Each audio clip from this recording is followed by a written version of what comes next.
ಅಲ್ವಾ? ಇಲ್ವೋ? ಆಳವಾಗಿ ಓದಾದ್ರೆ ಗೊತ್ತಾಗುತ್ತೆ ಆ ವ್ಯಕ್ತಿ ವರ್ಕ್ ಅಲ್ಲ ಅಂತಲೋ ಅಥವಾ ಈ ವ್ಯಕ್ತಿ ವ್ಯವಹಾರಿಕ ಮನುಷ್ಯ ಅಲ್ಲ ಅಂತ.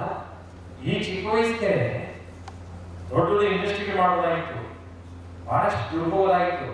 ಸುಮ್ಮನೆ ಕಟ್ಟಡ ಬಿಟ್ಟಿದ್ರು ತಿಂಗಳ ಒಂದ್ಸಲ ಮನೆ ಮಾಡಿ ಒಂದು 20 ಲಕ್ಷ 30 ಲಕ್ಷ ಬಾಡಿಗೆ ಬರ್ತಿದ್ದೆ. ಅಂತ ಒಂದು ಭೂಮಿಯನ್ನ ವ್ಯಾಪಾರಕ್ಕಿರುತ್ತೆ, ಮಾರಾಟಕ್ಕಿರುತ್ತೆ, ವ್ಯವಹಾರಕ್ಕಿರುತ್ತೆ. ಈ ಒಂದು ಸ್ವಯಂ ಸ್ವಾಸ್ಥ್ಯ ನನಗೂ ಬೇಕು ಮತ್ತೆ ಸಮಾಜಕ್ಕೂ ಬೇಕು, ಈ ದೇಶದ ಜನತೆಗೆ ಬೇಕು ಅನ್ನೋ ಸದುದ್ದೇಶ ಇಟ್ಕೊಂಡು ಒಂದು ಒಳ್ಳೆ ಸಂಕಲ್ಪ ಶಕ್ತಿ ಇಟ್ಕೊಂಡು ಇವತ್ತು ಅವರು ಈ ಒಂದು ಫೌಂಡೇಶನ್ ಮಾಡಿಕೊಂಡು ಇವತ್ತು ಈ ಕಾರ್ಯಕ್ರಮವನ್ನು ಬೆಳಗ್ಗೆಯಿಂದ ಸಂಜೆ ತನಕ ಯಶಸ್ವಿಯಾಗಿ ನಡೆಸುವಂತ ಸಂದರ್ಭದಲ್ಲಿ ಥಿಂಕ್ ಲೈಕ್ ಎ ಮಾಂಕ್ ಅಂತ, ಥಿಂಕ್ ಲೈಕ್ ಎ ಮಾಂಕ್. ನಾವು ಕಡಿಮೆ ಜನ ಆದ್ರೂ ಕೂಡ ಈ ಸಹಜ ಕೃಷಿ ಬಗ್ಗೆ, ಸಾವಯವ ಕೃಷಿ ಬಗ್ಗೆ, ಸ್ವಯಂ ಸ್ವಾಸ್ಥ್ಯ ಬಗ್ಗೆ ಯೋಚನೆ ಮಾಡೋದು ಕಡಿಮೆ ಆದ್ರೂ ಕೂಡ ಋಷಿಯ ರೀತಿ ಯೋಚನೆ ಮಾಡು, ಜ್ಞಾನಿಯ ರೀತಿ ಯೋಚನೆ ಮಾಡು ಅಂತ ಒಂದು ಕಡೆ ನಾನು ಲಿಟ್ರೇಚರ್ ಓದ್ಕೊಂಡಿದ್ದೆ, ಥಿಂಕ್ ಲೈಕ್ ಎ ಮಾಂಕ್.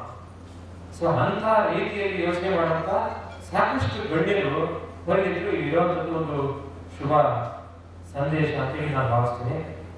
ಇವತ್ತು ಇಡೀ ನಾಡಿಗೆ ಅಥವಾ ಇಡೀ ರಾಷ್ಟ್ರಕ್ಕೆ ಬಂದಾಗ ಅನ್ನ, ಅಕ್ಷರ, ಆಶ್ರಯ ಬಹಳ ಪ್ರಧಾನವಾಗಿತ್ತು. ನಮಗೆ ಸ್ವಾತಂತ್ರ್ಯ ಬಂದ ಕಾಲದಲ್ಲಿ ಅನ್ನ, ಅಕ್ಷರ ಮತ್ತು ಆಶ್ರಯ ಬಹಳ ಅಗತ್ಯ ಇತ್ತು.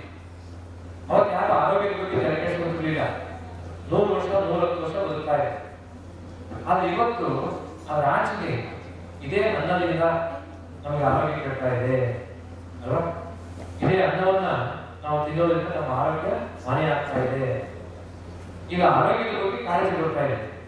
Health is a prime necessity. ಈಗ health is a prime necessity. ಯಾಕೆಂದ್ರೆ ಆರೋಗ್ಯ ಇದ್ರೆ ಏನಿಲ್ಲ ಅಂತ ಕೂಡ ಸಂತೋಷವಾಗಿರ್ಲಿಕ್ಕೆ ಸಾಧ್ಯ ಇದೆ, ಒಂದು ಸಕ್ಸಸ್ಫುಲ್ ಲೈಫ್ ಅನ್ನು ಲೀಡ್ ಮಾಡಲಿಕ್ಕೆ ಸಾಧ್ಯ ಇದೆ. ಅದಕ್ಕೆ ಆರೋಗ್ಯವೇ ಭಾಗ್ಯ ಅಂತ ಹೇಳ್ತಾರೆ. ಹೆಲ್ತ್ ಇಸ್ ವೆಲ್ತ್ ಅನ್ನೋ ಒಂದು ಸಿಚುಯೇಷನ್ ಬಂದು ನಿಂತಿದ್ದೇವೆ. ನೀವು ಸುಮಾರು 10 ಜನ ನೆನೆಸ್ಬಿಟ್ಟು ಈ ಜನರಲ್ಲಿ ಈ ವ್ಯಕ್ತಿಗಳಲ್ಲಿ ಅಥವಾ ಈ ಮನುಷ್ಯರಲ್ಲಿ ಯಾರಿಗೆ ಕಾಯಿಲೆ ಅಂತ ಕೇಳಿದ್ರೆ 10 ಜನಕ್ಕೂ ಒಂದಲ್ಲ ಒಂದು ರೋಗ ಇರುವಂತ ಸಂದರ್ಭ ಇವತ್ತು ನಿರ್ಮಾಣ ಆಗ್ತಾ ಇದೆ ನಮ್ಮ ಸಮಾಜದಲ್ಲಿ. 10 ಜನ ನೆನೆಸಿ ನಿಮ್ಗೆ ಏನಾದ್ರೂ ಕಾಯಿಲೆ ಇಲ್ವಾ ಅಂತ ಕೇಳಿದ್ರೆ ಯಾರು ಇಲ್ಲ ಅಂತ ಹೇಳಿ ಧೈರ್ಯನೇ ಇರೋಲ್ಲ, ಆತ್ಮವಿಶ್ವಾಸ ಇರೋದಿಲ್ಲ. ಆದ್ರೆ ಏನಾದ್ರೂ ಕಾಯಿಲೆ ಇದೆ ಅಂತ ಕೆಲವರು ಖುಷಿಗೆ ಶುಗರ್ ಇದೆ ಅಂತ ಹೇಳ್ತಾರೆ, ಏನಾದ್ರೂ BP ಇದೆ ಅಂತ ಹೇಳ್ತಾರೆ, ಕೆಲವರಿಗೆ ಬಡ್ಡಿ ನೋವು ಅಂತ ಹೇಳ್ತಾರೆ, ಕೆಲವರಿಗೆ ಏನೋ